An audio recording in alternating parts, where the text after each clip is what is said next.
तो गले पर तीर खा कर के भी कोई मुस्कुरा दे तो निशाना लाख अच्छा हो मगर बेकार जाता है। किसी ने आपको गाली दी, आपने कहा अल्लाह अल्लाह अल्लाह आपको हिदायत दे, मुस्कुरा दिए, रब की कसम है वो शर्मिंदा हो जाएगा, शर्मिंदा हो जाएगा। आप तजर्बा करके देखो, आप अपने खिलाफ। मैं एक वाक़या बताता हूँ और मैंने तजर्बा किया, उस तजर्बे को मैं आपको बताता हूँ। उस वक्त आपको पता है बाबरी मस्जिद टूटी हुई थी, जिस वक्त बॉम्बे के अंदर में था, फसाद शुरू हो चुका था और मुझे कुरला से भिवंडी जाना था। थाना से हमें बस पकड़ना थी, रात का वक्त था, तकरीबन 10 साढ़े 10 बज रहे थे। कोई बस नहीं थी, एक मालेगांव या पूना जाने वाली कोई बस आई, मैं भी उसके अंदर घुस खड़ करके खड़ा हो गया। आगे गया, मुझे एक सीट मिल गई, मैं बैठ गया। और सीट जो थी महाराष्ट्र के अंदर, जो ड्राइवर के पीछे की सीट होती है वो पूरे लोगों के सामने की सीट होती है, पीछे जो होती है, और फिर 2-2 सीटें होती हैं आजू बाजू की।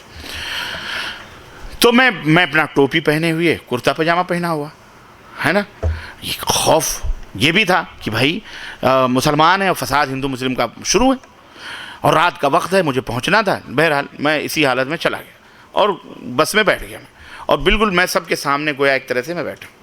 बस फुल है, लोग भी बैठे हुए हैं। कोई एक नज़र मैंने ऐसे ताराना नज़र डाली बस की सीटों पर, मुझे कोई दाढ़ी वाला नज़र नहीं आया, तो मैं समझ गया ये सारे के सारे काफ लोग हैं, इसमें अपना कोई मीम है ही नहीं।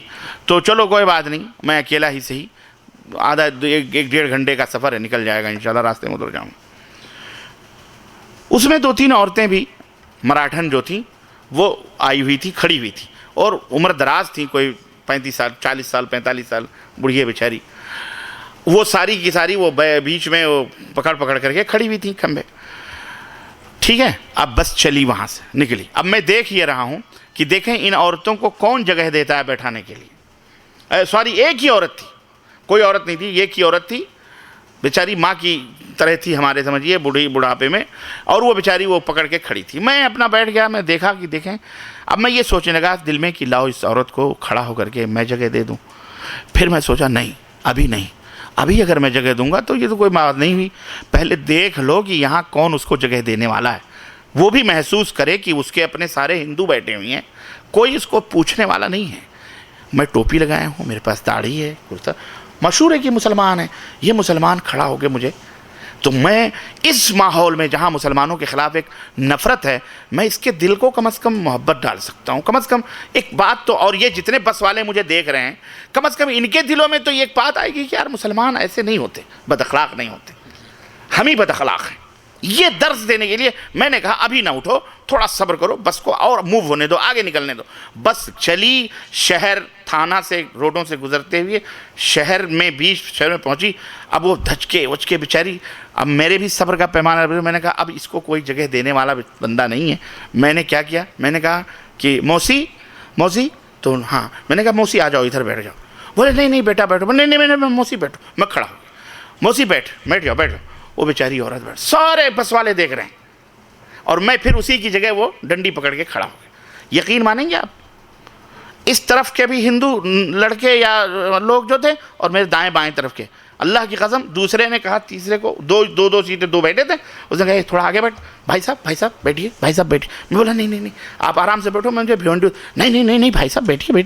अब वो एक को घसीट के आगे करके मेरे को अच्छी सीट पर बिठा के, ठीक है, आप नमूना पेश कर दें, किरदार पेश कर दें, आप कहने की क्या ज़रूरत है, खुद दुनिया समझदार है, समझ जाती है। हमें चाहिए कि हम अपना अखलाक पेश करें। अल्लाह की कसम, दावत का मैदान हिंदुस्तान के लिए बिल्कुल बहुत ही ज़रखेज़ है।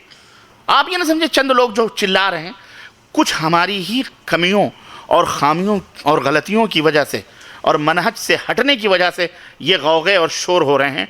अगर वो ना होते तो बहुत आसानी के साथ, बहुत अच्छे अंदाज में हम इस दावत को आगे बढ़ा सकते हैं। देखो, आदमी को ठोकर लगती है ना, तो आदमी को सिर्फ पत्थर के बारे में गलत तस्वुर नहीं रखना चाहिए कि इस पत्थर ने हमें ठोकर दी है। खुद अपने ऊपर भी गौर करना चाहिए कि मुझे ठोकर लगी तो क्यों लगी, कहाँ मैंने गलती करी है। आखिर अगर मैं अपनी आंखें खुली रखता, नीचे देख के चलता, बच सकता था, लेकिन मैंने बेहतियाती करी जिसकी वजह से ये ज़रा हो रहा। तो अगला मरहला आपका सुधरने का होगा, संभलने का होगा।